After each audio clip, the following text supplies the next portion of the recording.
여러분, 요즘 가장 스트레스 받는 일이 어떤 거세요? 하기 싫은 업무, 미래에 대한 불안감, 코시국에 자꾸 찌는 살, 다양한 답변들이 많이 나올 수 있는데요. 그래도 우리 모두의 머릿속에서 떠오르는 답이 하나 딱 있습니다. 바로 인간관계. 무조건 그냥 참아야 하는 걸까요? 절대 아니죠. 이 말을 꼭 기억하시기 바랍니다. 참을 인자 3번이면 번아웃 됩니다. 나를 못 견디게 만드는 그 사람은 왜 그런 걸까요? 나를 지키기 위해 스트레스가 없는 건강한 인간관계를 만들기 위해 도저히 이해가 안 되는 타인의 심리를 읽어드리겠습니다.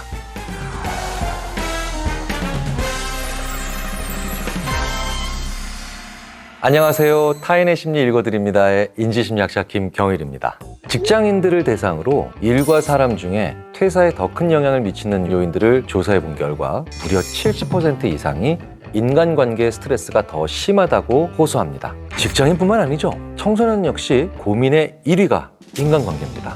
직장이니까, 친구니까, 가족이니까 더욱더 해결하고 싶어 합니다. 그런데 문제는 노력해도 잘 안 되니까 우리가 더더욱 힘든 거죠. 특히 한국과 같은 관계주의 문화에서는 더더욱 인간관계 스트레스가 더 심하다고 호소를 합니다. 사람 때문에 힘든 게 가장 큰 상처고 스트레스죠.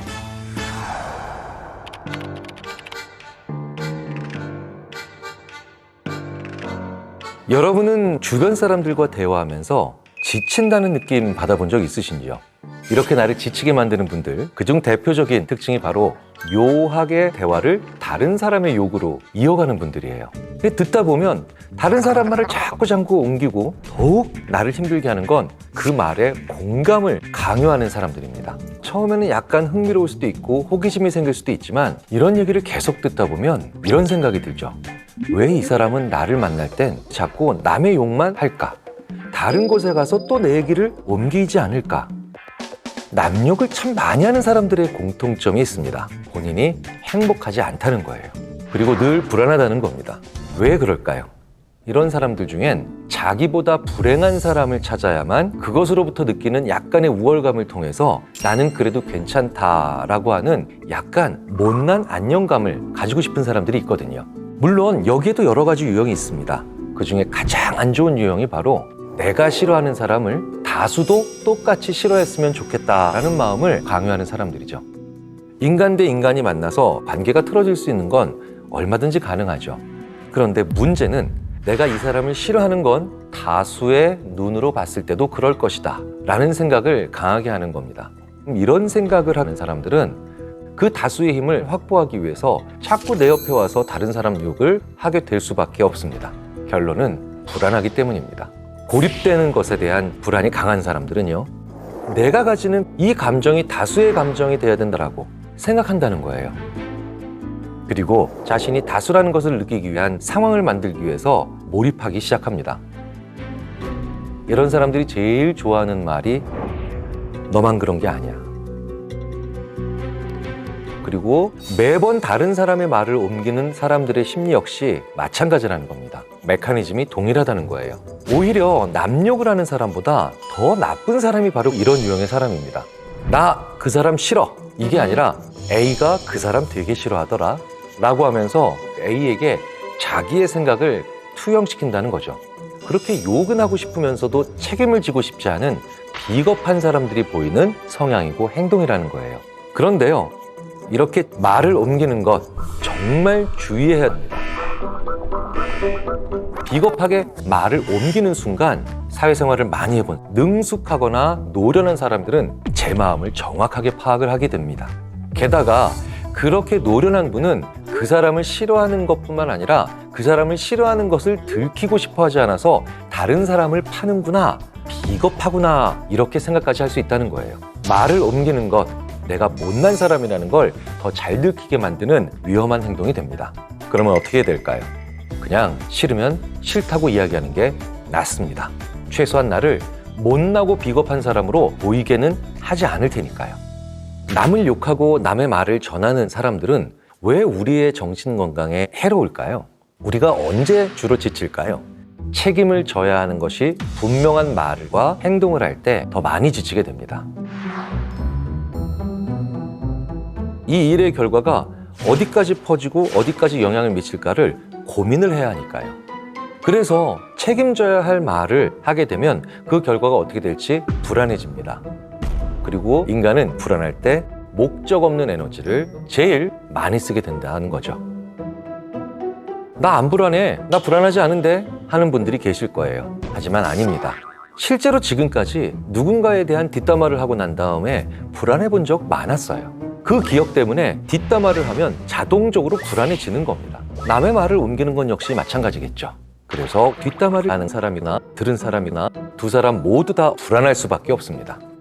그러니 남을 욕하고 남의 말을 전하는 그런 분들은 피해야 하겠죠. 왜? 나를 불안하게 만들어서 나를 지치게 만드니까요. 그렇다면 남을 욕하고 남의 말을 내 앞에 와서 자꾸 전하는 사람들 어떻게 상대해야 할까요? 꼭 이렇게 말해주셔야 합니다. 너 되게 특이하다. 이렇게 얘기하지 않고 아닌데? 그 사람 나한테는 안 그러던데? 이렇게 얘기하면 아니야, 너도 그랬을걸? 기억하지 못할 뿐 계속 경험해 왔던 거야. 너도 그런 걸 느꼈을 거야. 라고 하면서 자꾸 나에게 귀찮게 달라붙고 더 집요하게 자기 뒷담화에 공범으로 만들 실마리를 찾으려고 하니 그 결과는 나는 더 귀찮아집니다. 나를 공범으로 만들려고 하는 사람에게는요, 나는 절대로 동의할 수 없다라는 암시를 줘야 됩니다. 그런데 이걸 너무 명시적으로 나는 절대 동의할 수 없어 라고 얘기하는 건 부담되시죠? 그렇다면 너 좀 유별나고 특이하구나 라고 말하면 된다는 거예요. 그러면 그 사람은 나에 대한 악감정은 많이 가지지 않은 채 나를 특이하다거나 유별나다고 생각하지 않는 다른 누군가를 찾아가기 마련이죠. 그렇다면 나와는 엮이지 않게 됩니다. 그런데요, 내가 좋아하는 사람이 남 욕하는 걸 좋아한다면 이건 정말 더 어려운 문제죠. 나에게 별 의미가 없는 사람이거나 중요하지 않는 사람이 험담을 하거나 욕을 하면 거리를 두면 그만입니다. 그런데 내가 좋아하고 나에게 소중하며 그리고 내게 필요한 사람이 자꾸 남을 욕하거나 말을 옮길 때 그걸 고칠 수 있는 방법이 있습니다. 내가 좋아하는 그 사람에게 그런 뒷담화 하지 마, 남 욕하지 마 라고 하면서 그 이후에 대책을 마련하기 어려운 말을 하는 게 아니라 칭찬하는 법, 칭찬을 옮기는 법, 얼마나 나에게 긍정적 효과가 있는지를 알려주는 겁니다. 남 욕하거나 남의 말을 옮기는 걸 좋아하는 사람한테 당장 그걸 하지 마 라고 하면 너무 힘들어하고요, 결국 내 곁을 떠납니다. 그런 사람에겐 칭찬을 옮기는 행동이 굉장히 즐겁고 나에게 이득이 된다는 것을 계속해서 알려줘야 될 필요가 있습니다. 저 역시도 악담을 많이 즐기면서 말을 옮기는 못난 모습을 보였던 적이 있습니다. 그런데 제가 20대 중반에 만나게 된 제 인생을 바꾼 군대 시절의 대대장님 한 분이 계셨습니다. 그분은 소대장을 칭찬할 때 그 자리에 없는 중대장의 칭찬을 옮겨서 칭찬하시는 거예요. 높은 대대장이 말단에 있는 소대장한테 너 대단한데 뛰어나! 이렇게 그냥 칭찬을 하면 그 사이에 있는 중대장의 마음이 복잡해지겠죠. 나 들으라고 하는 소린가? 근데 이놈은 왜 굳이 내가 없을 때 대대장님을 만났지? 대대장님이 섭섭해질 수도 있고 소대장이 괘씸해질 수도 있어요. 그러면 그 대대장님의 칭찬은 부작용이 될 수도 있었겠죠. 그런데 이 지혜로운 대대장님은 중대장의 입을 빌어서 칭찬을 합니다. 근데 니네 중대장 사람 참 잘 본다. 무슨 말씀이십니까, 대대장님? 아니, 니네 중대장이 그러는데 자네 김소희 일을 정말 열심히 하고 대단히 중요한 사람이라 그러더라고. 니네 중대장 눈 좋아. 그러고 갔어요. 소대장이 이제 훈련 나갔다가 들어온 중대장에게 이렇게 얘기를 하죠. 대대장님이 그러시는데 중대장님 사람 잘 보신다고 칭찬하고 가셨습니다. 중대장님이 대대장님이 얼마나 고맙겠어요. 그리고 그 칭찬을 들은 소대장도 귀엽죠. 그 대대장님은 칭찬을 옮겨서 자기 칭찬의 정당성도 확보하시고 중간에 있는 사람까지도 아우르시게 되신 거예요. 너무너무 다행스럽게도 그분에게 한 수 배웠죠. 그때부터 제 인생이 꽤 바뀐 것 같습니다. 이 칭찬 방식을 통해 대대장께서 소대장과 중대장 두 사람 모두 다 얻을 수 있었던 것처럼 저는 누가 누구를 칭찬하면 그걸 잘 기억해놨다가 항상 옮깁니다. 이왕 말을 옮길 거라면 칭찬을 옮기는 게 그 무엇보다도 좋은 거죠. 뒷담화와 말 옮기는 대화를 원천적으로 차단하는 방법도 있습니다. 바로 다른 사람의 장점을 잘 보는 겁니다. 나한테 자꾸 그런 사람이 온다는 건 그 사람 입장에서 봤을 땐 뒷담화의 소비자가 될 만한 사람이 나였기 때문입니다. 질투가 많은 사람들한테는 질투가 많은 사람들이 옵니다. 질투라는 건 나는 걔가 싫은데 걔가 대단한 능력을 가지고 있다는 걸 깔고 있는 감정이죠. 이럴 때 오히려 야, 나는 걔가 참 부럽더라 라고 솔직하고 허심탄회하게 말씀을 하셔야 됩니다. 와, 난 정말 걔가 부러워 라고 얘기하는 그 사람 앞에서 부럽다라고 하는 것의 대상이 되는 사람을 욕하는 건 정말 어렵습니다. 그렇게 내가 얘기를 하고 그렇게 내가 다른 사람들의 장점을 보면 이런 주변 사람들 때문에 피곤한 일은 많이 줄어들지 않을까 싶습니다. 내 얘기가 다 맞는다니까? 거봐, 내 말이 맞았지? 대화하면 지치는 사람도 있지만 사실 대화하기 아예 싫은 사람도 많잖아요. 심지어는 자기가 틀릴 때도 절대 인정 안 하고 잘 모르는 것도 안다고 하는 사람들. 듣기만 해도 속이 답답해지지만 우리 주변에 이런 사람 한 명쯤은 꼭 있죠. 자기 말만 맞다고 우기는 그 사람, 도저히 이해할 수 없는 그 사람. 오늘도 타인의 심리를 읽어드리도록 하겠습니다. 자기 말만 맞다고 우기는 그 사람, 대체 왜 그런 걸까요? 아는 게 없는 사람일수록 자기 말을 더 우긴다는 것으로 대부분 연구 결과를 통해 나옵니다. 심리학 용어 중에 러닝-크루거 효과라는 것이 있어요. 지식 수준이 부족할수록 자신의 지식 수준을 과대평가하는 현상을 말하는 거죠. 책을 아예 안 읽은 사람보다 책 한 권 읽고 아는 척하는 사람이 제일 무섭다는 거 잘 아실 거예요. 그것만 믿기 때문입니다. 우리 주변에 사람들이 우기는 이유는 그 사람이 아는 게 많지 않고 그리고 편협하기 때문입니다. 둘째, 자기 자신과 비슷한 성향의 사람들만 만나는 사람들이 일반적으로 과도하게 우기는 경우가 많습니다. 스페인의 파블로 브리뉴얼 교수가 실제로 했던 연구인데요. 이 연구에서는 두 가지 종류의 집단 중 하나를 설득하게 합니다. 첫 번째 집단은요, 어떤 주장에 대해서 나와 원래부터 같은 입장을 가진 사람들이죠. 이 집단을 동일 주장 집단이라고 합니다. 그리고 두 번째 집단은 나의 주장과는 무관한 전혀 다른 측면 등에서 비슷한 성향의 사람들이죠. 이 집단을 유사 성향 집단이라고 하죠.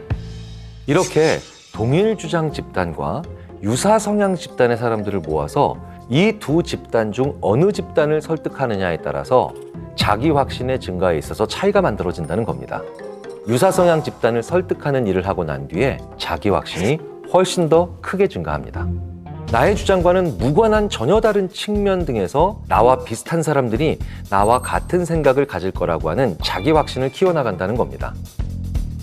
이 실험을 통해서 알 수 있는 게 뭐겠습니까?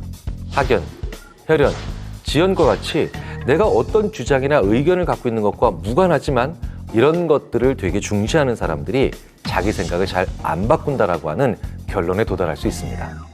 자, 그렇다면 자기 말만 맞다고 우기는 그 사람, 어떻게 상대하면 좋을까요? 자기만 맞다고 우기는 사람들은요, 지는 법을 모르기 때문에 우기는 겁니다. 이렇게 지는 법을 모르는 사람들일수록 대화를 승부의 개념으로 보는 사람들이 많죠. 승자와 패자로 나뉘는, 즉 승패 개념이 분명한 걸 우리가 승부라고 합니다. 그래서 이 우기기 좋아하는 사람들은 대화를 통해서 위너가 되어야 한다는 강박이 강하기 때문에 우기기에 집착한다는 거죠. 이런 사람들과 원활하게 대화를 하려면 내가 대척점에 서 있는 게 아니라 같은 편이라고 하는 생각을 심어줄 필요가 있습니다. 자, 그렇다면 어떻게 해서 같은 편이라는 인식을 심어줄 수 있을까요?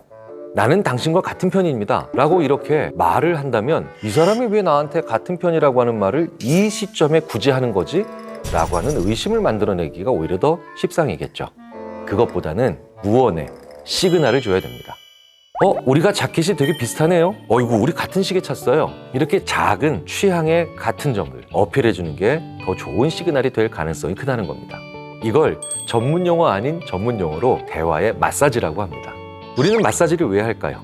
몸의 긴장도를 풀기 위해서 하죠. 심리적으로도 이렇게 긴장도를 풀어서 비슷한 효과를 보는 게 필요하다는 겁니다. 또 한편으로 어떤 사람을 우기지 않게 만들기 위해서 우리가 생각해 볼 수 있는 중요한 방법과 과정이 있습니다. 바로 인정해 주는 거예요. 다른 부분에서 어느 정도 그 사람을 인정해 주면 그 사람은 그것과 무관한 분야에서 우기는 경향성이 줄어듭니다. 굉장히 노련하고 경험 많은 서비스직 혹은 판매직 종사자들은요, 우기는 고객을 어떻게 다루는지 아시나요?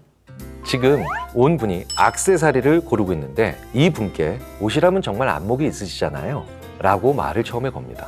그런데요, 이 액세서리는 조금 달라서 제 말씀을 좀 들어보시면 좋을 것 같습니다. 이렇게 내가 하고 싶은 말을 인정해주고 난 다음에 하면 내 조언을 받아들일 수 있는 가능성이 더 커집니다. 회사라면 또 이렇게 할 수 있겠죠. 부장님께서 이 문제에 대해 최고 권위자시지 않습니까? 그래서 드리는 말씀인데요. 라고 하면서 먼저 치고 들어가는 거예요. 최고 권위자라면 어떻게 해야 되나요? 정상적이라면 권위를 가지고 있는 사람이기 때문에 기본적으로 여러 가지 의견을 존중하고 취합해야 한다는 말이 깔린다는 거예요. 그 사람에게 다른 무언가를 인정해 줘야만 그 사람이 우기기를 그만하게 만드는 방법이 보인다는 겁니다. 전 가끔 이런 장면들을 봅니다. 회사에서 죽어라 우기는 우기기 대왕이 동창회를 오니까요. 그렇게 우기는 성향이 없어지는 걸 본 적이 있어요. 반대로 동창회에서 만나면 죽어라 우기는 이 친구가 회사의 동료들의 얘기를 들어보면 전혀 그런 사람이 아니라고 하는 얘기를 하는 적이 또 많습니다. 무슨 얘기일까요? 모든 장면에서 매번 우기기를 열심히 하는 우기기 대왕은 의외로 많지 않다는 거예요. 저 사람이 나한테 와서 우기기를 계속한다는 것은 내가 저 사람을 내 앞에서 많이 지게 만들었기 때문일 가능성이 크다는 겁니다. 그런 사람을 우기기 대왕이 아닌 심리적인 위너로 만들어줘야 될 필요가 있죠. 고려대학교 심리학과 허태균 교수님이 말했던 한국인의 한턱 문화가 바로 여기서 떠오르더라고요. 한턱 낸다는 건 외국인들의 눈으로 보면 또 다른 의외의 하나의 뜻이 더 있다는 얘기를 합니다. 저도 그래서 외국인 교수한테 물어봤어요. 한턱 낸다라는 얘기, 그분은 이렇게 얘기하더라고요. 한국 사람이 내가 오늘 한턱 낸다라는 건 오늘 내가 주인공이니까 누구도 내 주인공 자리를 빼앗지 말라는 뜻이라고 합니다. 오히려 외국인의 눈으로 보니까 그 본질이 더 잘 보였던 거죠. 우기기 대왕이 주인공이 되면 주인공은 그 판을 유지해야 되잖아요. 판을 깨면서까지 우긴다? 이런 행동은 잘 안 나오게 되어 있습니다. 자, 그렇다면 그 자리에서 그 사람을 주인공으로 한번 만들어주실 필요가 있다는 거예요. 그렇게 주인공을 만들어주고 그 사람을 위너로 만들어 주었는데도 우긴다면 그건 그 사람의 심각한 문제일 가능성이 크죠. 자기 말만 맞다고 우기는 어떤 사람이 있다면 한 번쯤은 그 사람만의 문제가 아닌 우리 사회 전체의 문제가 아닐까 생각을 해볼 필요가 있습니다. 자기 말은 틀릴 수가 없다라고 생각한다는 건 결과적으로 다양한 가치를 인정하기 힘든 사람이란 뜻이 되거든요. 그리고 다양한 가치를 인정하기 어려운 사람들은 은연중에 정답은 하나이다라고 생각하는 사람들일 가능성이 높습니다. 정답이 하나니 내가 생각하는 답이 정답이면 남의 것은 당연히 틀릴 수밖에 없고 따라서 인정할 수 없게 되겠죠. 정답이 하나라고 생각하는 사람들의 특징을 파보면 답은 의외로 간단해집니다. 어렸을 때부터 정답이 하나라는 교육을 많이 받은 사람들이겠죠. 그러니까 사실 여기까지 생각을 해보면 이건 한국의 전반적인 문제가 될 수 있다는 거예요. 한국인의 특징이라기보단 현대 한국 교육의 부작용 중에 하나라고 봐야 된다는 겁니다. 하지만 여기에서 그러니까 한국 교육은 크게 문제가 있다 라고 또 여기서 생각이 멈추는 분들은 없으시길 바라겠습니다. 왜냐하면 이게 우리나라 교육계의 잘못이냐? 아니라는 거죠. 교육은 그 사회의 그 시대의 보편적 요구를 반영하는 것이 교육입니다. 사회가 정답이 하나라고 생각하면 교육은 그걸 따라갈 수밖에 없어요. 그러니까 이 현상은 더 근본적으로 들여다보면 우리 사회의 보편적인, 즉 우리의 잘못이라는 거죠. 답이 하나여야 되는 사람들은 답이 여러 개이면 못 견디는 사람들이라는 겁니다. 여러 개의 답을 생각하는 것이 고통스러운 사람들은 생각을 즐기지 않는 사람들이라고 심리학자들은 말합니다. 빨리 대답하면 보상받는 사람들이 자기 생각을 못 바꾸는 사람으로 이어진다는 거예요. 회의 시간에 무엇을 물어봤는데 곰곰이 생각해보고 좀 시간을 주십시오 라고 하는 사람들은 우리가 비난하기 십상입니다. 그러면 우리도 우기는 사람들 만드는 거고 정답이 하나이고 빨리 하는 게 정답이다라는 생각을 자꾸 심어주는 거죠. 그러니까 우리가 스스로가 바뀌지 않는 이상 자기만 맞다라고 말하는 사람의 수를 줄이는 것이 어렵다는 겁니다. 대화를 할 때 우리는 늘 무언가 의견을 내기를 원합니다. 하지만 의견 없음도 의견이다라는 걸 받아들여야만 합니다. 어떤 사안을 물을 때요. 찬성하십니까? 반대하십니까? 모릅니까? 그러면 모릅니다라고 대답하는 사람은 없습니다. 그런데 똑같은 그 주장을 주고 찬성하십니까? 반대하십니까? 그리고 세 번째를 모른다가 아닌 의견이 없으십니까? 라고 물어보면 의견 없음에 표시하는 분들이 훨씬 더 많이 나오더라는 거예요.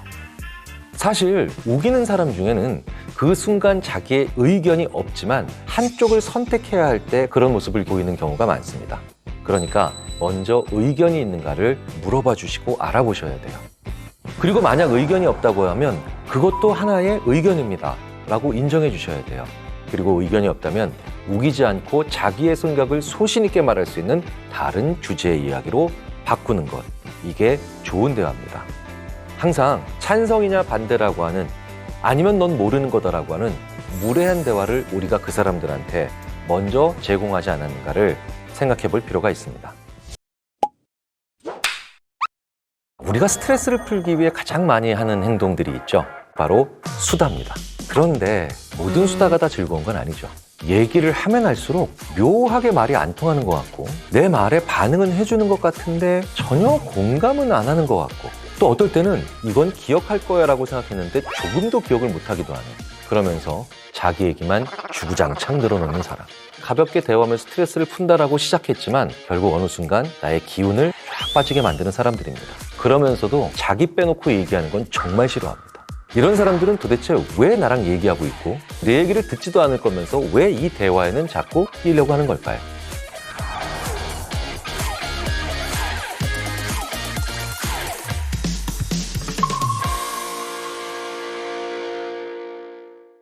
이럴 때 우리가 먼저 생각해 봐야 되는 게 있다는 거예요. 말을 듣고 대답을 해주고 공감해주는 것 쉬운 것 같으세요?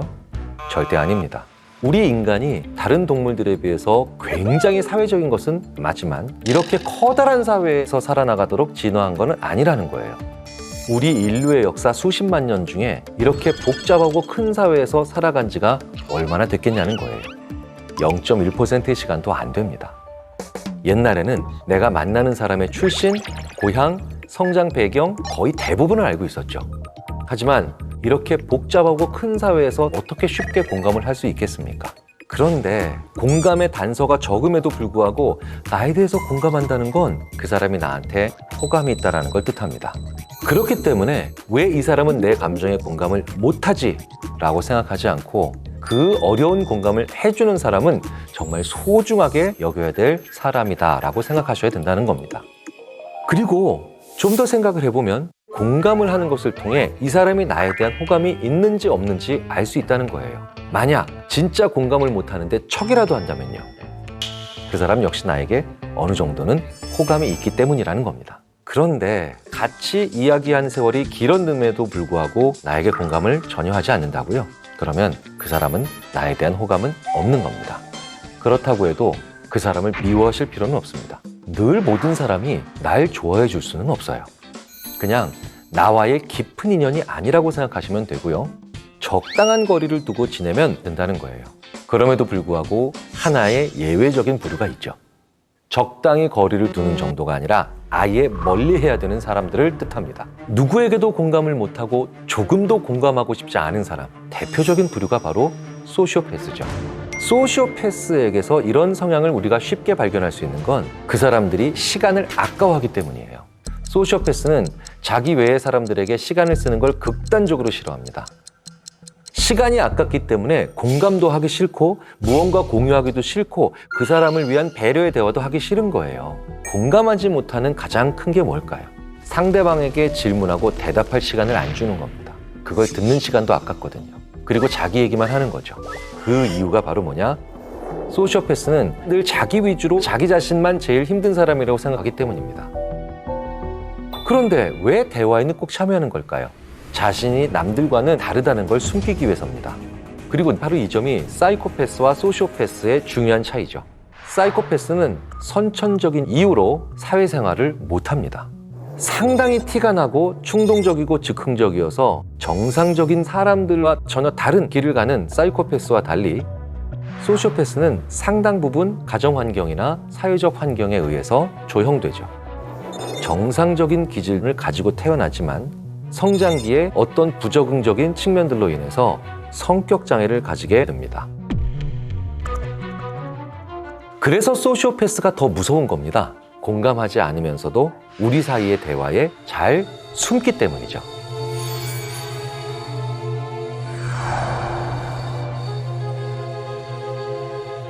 그렇다고 대화에 공감하지 않는 모든 사람들이 다 소시오패스라고 할 수는 없죠. 이럴 때 소시오패스적 특징이 확실히 있는지 알아볼 방법이 있습니다. 바로 MT나 워크샵입니다. 시간을 아까워하지 않아도 되는, 모두 다 가지고 있는 시간의 자원이 똑같았을 때 상대방의 모습을 제대로 알 수 있다는 거예요. 저는 MT를 가든 수련회를 가든 정당한 사유가 없는데도 불구하고 자기는 무조건 후발대로 오겠다고 우기는 친구들을 본 적이 있습니다. 왜일까요? 자기 시간이 아깝거든요. 더 중요한 건 이렇게 늦게 오고도 먼저 와서 준비한 사람들한테 전혀 미안해하지 않으며 심지어는 제 옆에 와서 이렇게 슬쩍 얘기합니다. 쟤네들은 참 할 일도 없지? 맨 먼저 와서 저렇게 뭔가를 하고 있어. 이렇게 도착해서 같은 시간을 공유하는데 공감하지 못한 채 자기 얘기만 합니다. 위험한 사람들입니다. 도움이 되지 않는 걸 넘어서 나에게 그리고 우리에게 피해를 주기가 딱 좋은 사람들로 생각을 하셔야 됩니다. 소시오패스적인 성향이 짙은 사람들과 더 이상 엮이고 싶지 않으시다고요? 완벽한, 하지만 간단한 손절법 알려드리겠습니다. 제일 먼저 하실 일은 전화번호부에서 그 사람을 제거하는 일입니다. 누군가의 이름을 여전히 전화번호부에 가지고 있으면 그 사람의 번호가 내 휴대전화에 뜨는 순간 심리적으로 위축되어 있는 경험들을 하기 때문입니다. 그런데 이 사람에게 전화가 왔을 때 내가 저장이 안 되어 있다는 걸 알게 되면 그 사람도 타격감을 받고 나도 훨씬 더 당당해집니다. 나에게 의미 있는 사람이 아니거든요. 꽤 많은 소시오패스들은 자기의 이름을 저장하지 않는 사람을 이 사람 이용하기가 쉽지 않겠다, 이렇게 생각한다는 거죠. 나에게 피해를 주는 그 사람들을 단순하게 잊어야 되겠다 라고 하면서 기억하지 않으려 할수록 우리는 오히려 더 기억하게 되거든요. 그 유명한 흰곰 효과. 프레임이 활성화될수록 오히려 기억이 되는 역효과라는 거예요. 지금부터 절대로 흰곰을 생각하지 마세요 라고 하는 순간 우리는 밥 먹을 때도, 샤워할 때도, 버스를 탈 때도, 심지어 잠자리에서도 그 흰곰이 생각나게 됩니다. 기억하지 않으려고 하면 오히려 더 기억이 나니까. 두 번째로 중요한 방법은 그 사람과 무관한 다른 사람들과 행복한 일이 많아야 됩니다. 행복한 다른 일이 많아야만 다른 일로 그 안 좋은 기억을 덮을 수가 있거든요. 그렇기 때문에 연락처가 남아있으면 안 된다는 거예요. 카톡에 생일이 한번 뜨거나 바뀐 프로필 사진이 자꾸 눈에 들어오거든요. 아예 지우고 다른 사람들과 행복한 즐거운 경험을 많이 하십시오. 그 두 개를 다 하셔야만 나에 대한 영향력이 사라집니다. 그런데 더 중요한 게 하나 있죠. 그 사람 욕도 하지 마십시오. 절대 기억하지 말아야지 라고 할수록 더 기억나는 것처럼 욕을 하는 것도 마찬가지입니다. 점점 내 말에 노예가 되기 때문이에요. 욕을 하는 게 아니라 다른 좋은 일을 하셔야 됩니다. 이 시간과 상황이 되어야만 내 주변의 소시오패스와 완전한 손절이 가능합니다. 혹시 소시오패스 만나실까봐 여전히 두려우신가요?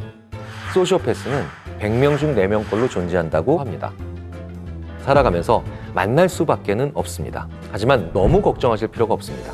가까운 사람들 중에 소시오패스가 많을 수 있다는 이야기를 해드렸긴 했지만 분명한 건 악인은 악인끼리 모이고요. 우울한 사람은 우울한 사람끼리 모이고 행복한 사람은 행복한 사람끼리 모이는 경향이 강합니다. 성격의 상대성은 있을 수 있지만 세계관과 가치관은 비슷한 사람들끼리 친해질 수밖에 없기 때문이죠. 그래서 공감하지 않는다를 뒤집으면 어느 선 이상으로 친해지기 어렵다는 말이 됩니다. 유유상종은 현대 심리학에서 강력하게 관찰되고 있는 현상입니다. 선한 우리라면 점점 더 그런 사람들끼리 모이게 될 가능성이 크고요. 공감하지 않는 사람들과 친하게 되는 가능성은 점점 더 떨어진다는 거죠.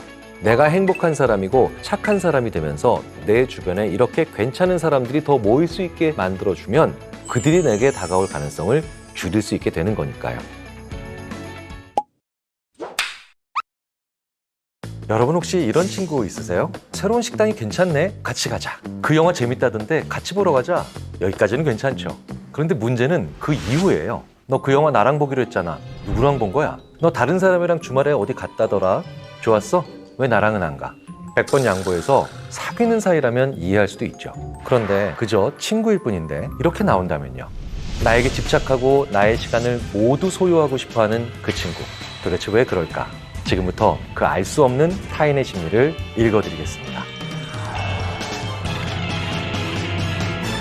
매번 나랑 모든 걸 같이 하고 싶어하고 내 모든 걸 알고 싶어하는 친구. 도대체 왜 그런 걸까요? 먼저 생각해 봐야 하는 건 그 사람은 내가 정말 좋아서 그렇게 행동하는 것일 수도 있다는 점입니다. 좋아하는 사람이랑은 뭐든 같은 경험 혹은 같은 심정을 공유하고 싶잖아요. 그런데 그걸 표출하는 방법 혹은 표현하는 방법이 서툴러서 과하게 행동하는 경우도 있다는 거죠. 관심 있다는 것과 집착은 차이가 뭐라고 생각하세요? 그건 그걸 받는 상대방, 즉 나의 느낌입니다. 내가 불편하다고요? 내가 심하다고 느낀다고요? 그럼 그건 집착인 거죠.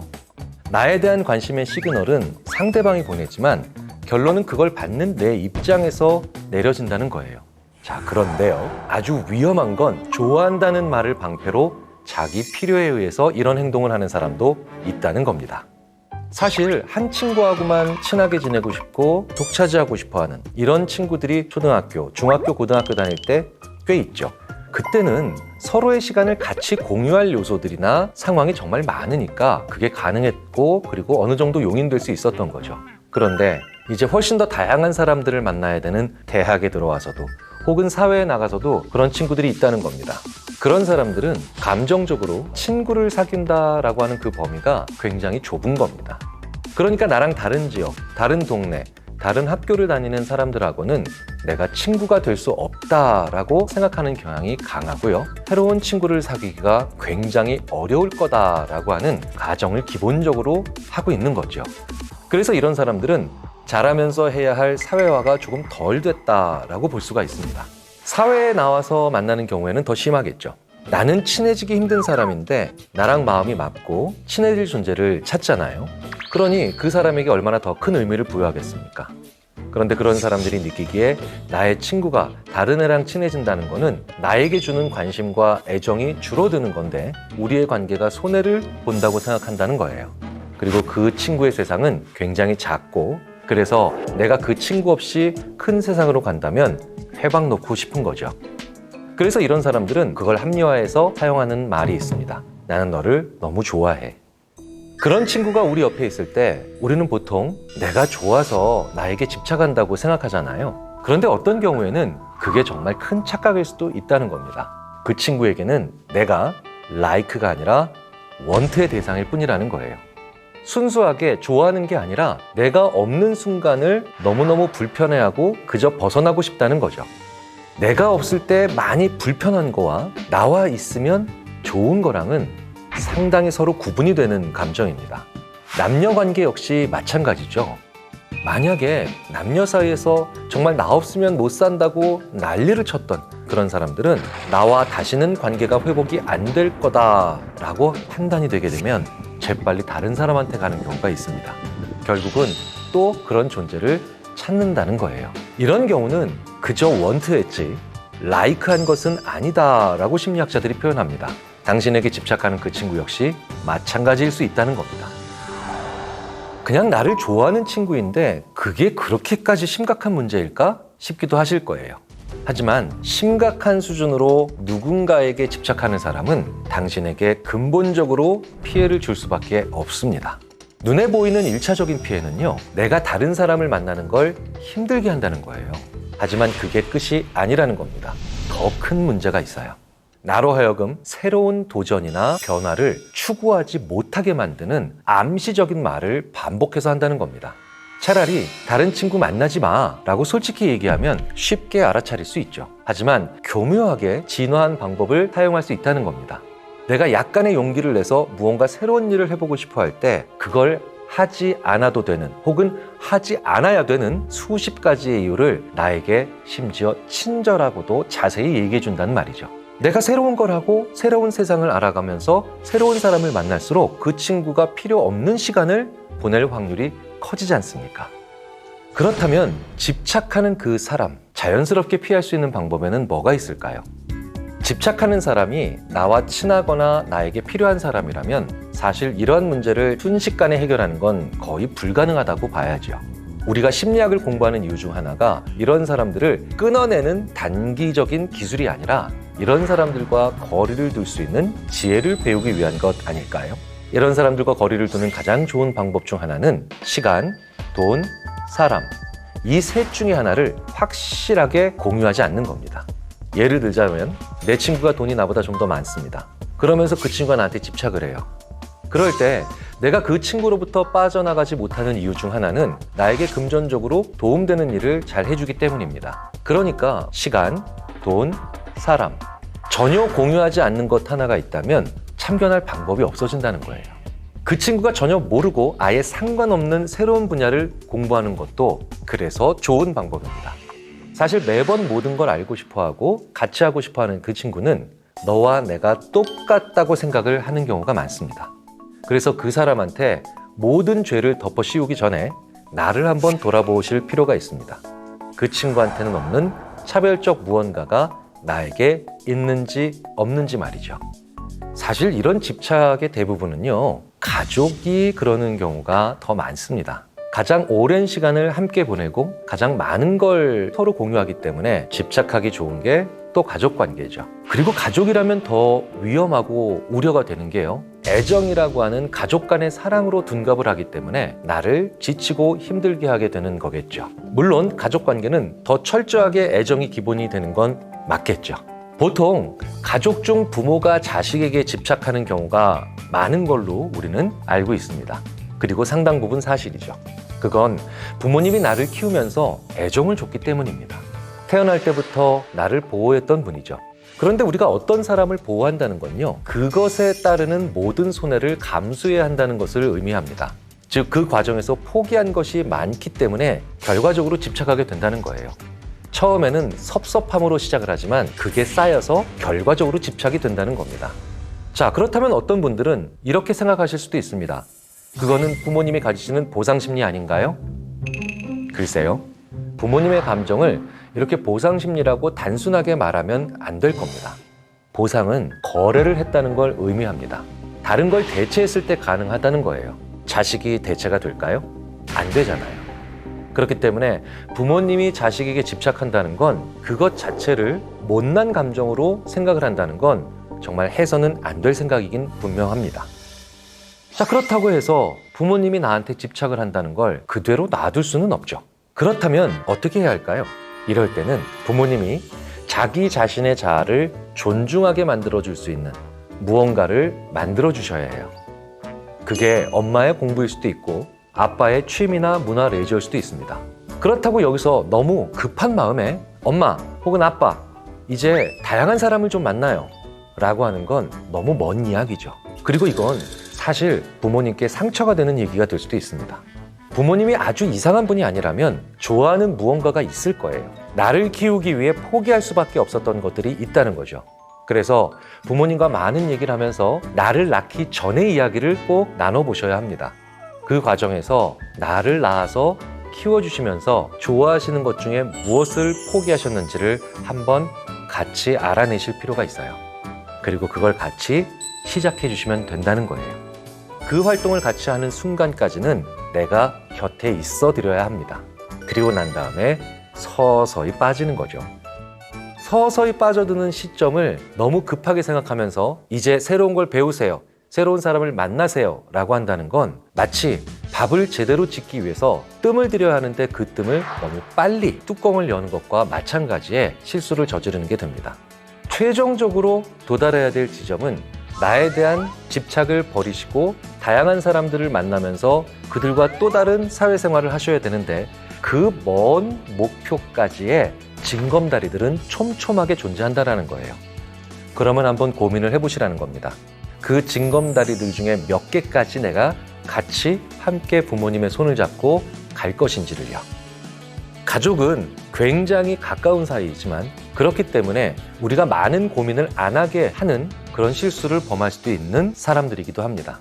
시작을 도와드린다면 오직 나에게만 집중하시는 모습은 금세 사라질 수 있을 겁니다. 다변화되고 자원도 많아지고 이동성도 많아지는 사회에서는요, 모든 걸 서로 알고 함께하는 도원결의형 인간은 오히려 점점 더 불행해지고요. 이걸 알버트 앨리스와 같은 심리학자는 비합리적 신념으로 얘기하기까지도 합니다. 자신부터 다양한 사람을 만나는 것을 두려워하지 않고 느슨하지만 다양한 인간관계를 만들 필요가 있죠. 나에게 집착하는 친구가 나와 너는 같은 사람이야 라고 인식하지 않도록 해주는 게 중요하다는 겁니다.